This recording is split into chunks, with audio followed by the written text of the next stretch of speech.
रामकृष्ण हरी मंडळी, श्री स्वामी समर्थ, हर हर महादेव। उद्या 5 ऑगस्ट 2024 या दिवसापासून पवित्र अशा श्रावण महिन्याला सुरुवात होत आहे आणि याच दिवशी श्रावणातील पहिला सोमवार आलेला आहे।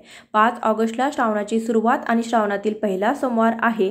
आपल्या सर्वांना माहित आहे की श्रावण महिना हा महादेवांना अत्यंत प्रिय आहे। या महिन्यात घरोघरी भगवान शिवशंकरांची पूजा केली जाते। श्रावणामध्ये महादेवांची पूजा, नामस्मरण आणि उपासना करण्यासाठी सर्वोत्तम आहे। श्रावणातील प्रत्येक सोमवारी शिवांची पूजा करून शिवलिंगावरती शिवमुठ अर्पण केली जाते। श्रावणातल्या प्रत्येक सोमवारी महादेवावर वाहिल्या जाणाऱ्या शिवामुठीचं व्रत हे अत्यंत वेगळं आणि महत्त्वपूर्ण आहे।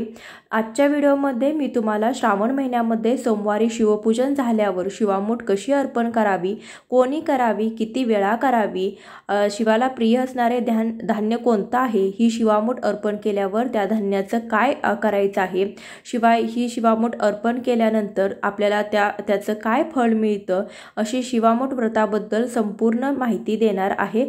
त्यासाठी व्हिडिओ शेवटपर्यंत बघा। चॅनलवर नवीन असाल तर चॅनलला सबस्क्राइब करा। श्रावण सोमवारी आपण सर्वजण अगदी आनंदाने मनोभावे भगवान भोलेनाथांची पूजा करत असतो, कारण शिवपूजनासाठी श्रावण महिना अत्यंत श्रेष्ठ आहे। या श्रावण महिन्यामध्ये कधी 4 तर कधी 5 श्रावण सोमवार येत असतात।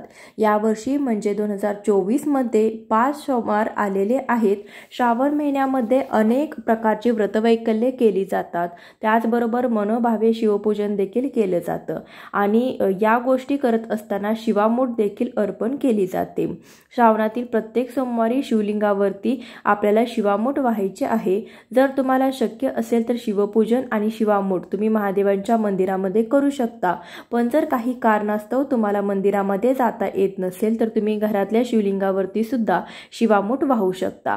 जर तुमच्या घरामध्ये शिवलिंग नसेल तर मातीद्वारे पार्थिव शिवलिंग तयार करून पण तुम्ही त्यावरती शिवामुठ अर्पण करू शकता। तर यावर्षी 5 श्रावण सोमवार आहे, तर पहिल्या सोमवारी तांदूळ म्हणून शिवामुठ अर्पण करायची आहे, दुसऱ्या सोमवारी तीळ, तिसऱ्या सोमवारी मूग, चौथ्या सोमवारी जव किंवा जवस आणि 5व्या सोमवारी सातू आपल्याला शिवामुठ म्हणून अर्पण करायचंय। तुम्ही वेगवेगळा संकल्प घेऊन सुद्धा शिवामुठ अर्पण करू शकता। म्हणजे ज्या कुमारी कन्या आहेत त्यांनी विवाहाचा संकल्प घेऊन पण शिवामुठ अर्पण करू शकता, किंवा विवाहित स्त्रियांनी सौभाग्याचा संकल्प घेऊन मला चांगलं सौभाग्य लाभू दे, सौभाग्यामध्ये दिवसांदिवस वृद्धी होऊ दे, वाढ होऊ दे, वादविवाद होऊ नये, हा संकल्प मनामध्ये धरून पण आपण शिवामुठ किंवा शिवपूजन करू शकतो। तसेच संतती प्राप्तीसाठी, संतती लाभासाठी देखील शिवामुठ अर्पण करू शकता, किंवा ऐश्वर्यासाठी, भक्तीच्या प्राप्तीसाठी सुद्धा तुम्ही शिवमुठ अर्पण करू शकता।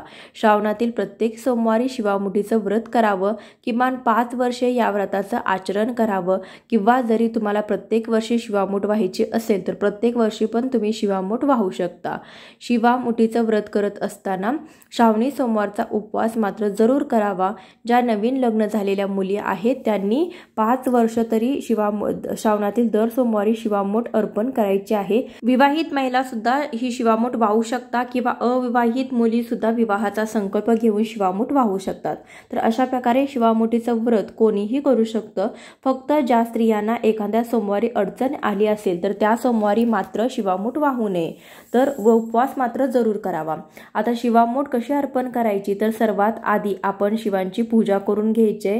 जल आणि अभिषेक या दोन्ही गोष्टी भगवान भोलेनाथांना अत्यंत प्रिय आहेत, त्यामुळे सर्वात आधी आपण शिवलिंगावरती स्वच्छ पाण्याचा, त्यानंतर पंचामृताचा किंवा कच्च्या दुधाचा अभिषेक करायचा आहे। त्यानंतर तुम्ही शिवांना प्रिय असणाऱ्या गोष्टी अर्पण करू शकता।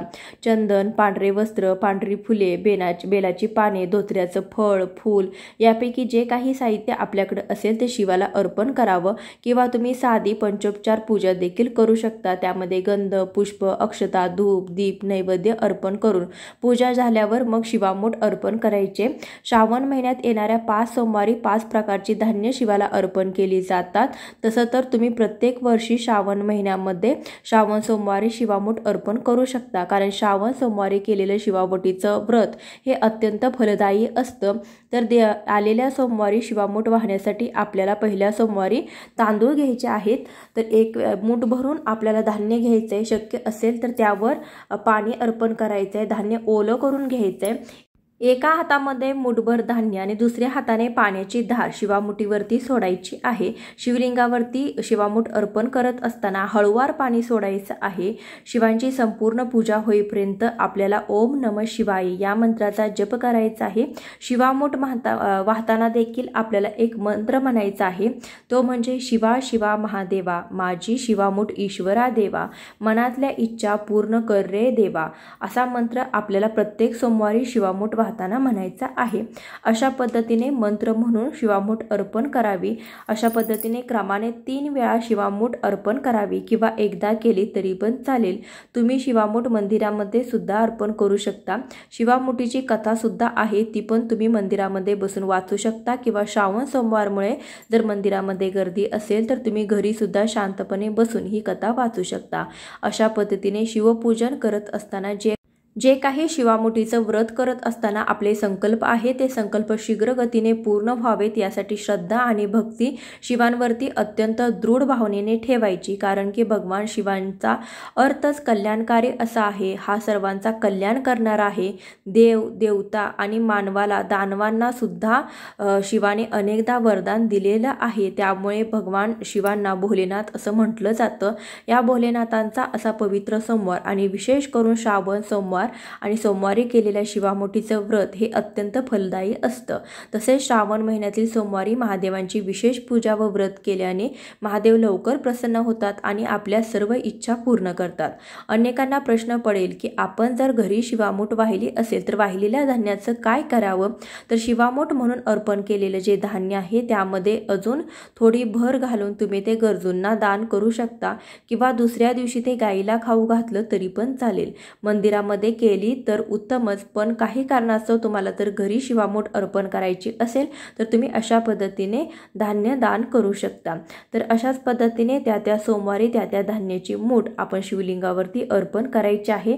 अशा प्रकारे आजच्या व्हिडिओमध्ये मी तुम्हाला शिवामुठ कशी अर्पण करावी, कोणी करावी अशी संपूर्ण माहिती सांगितलेली आहे। व्हिडिओ कसा वाटला हे नक्कीच कळवा। चॅनलवर नवीन असाल तर नक्की सबस्क्राईब करा। धन्यवाद।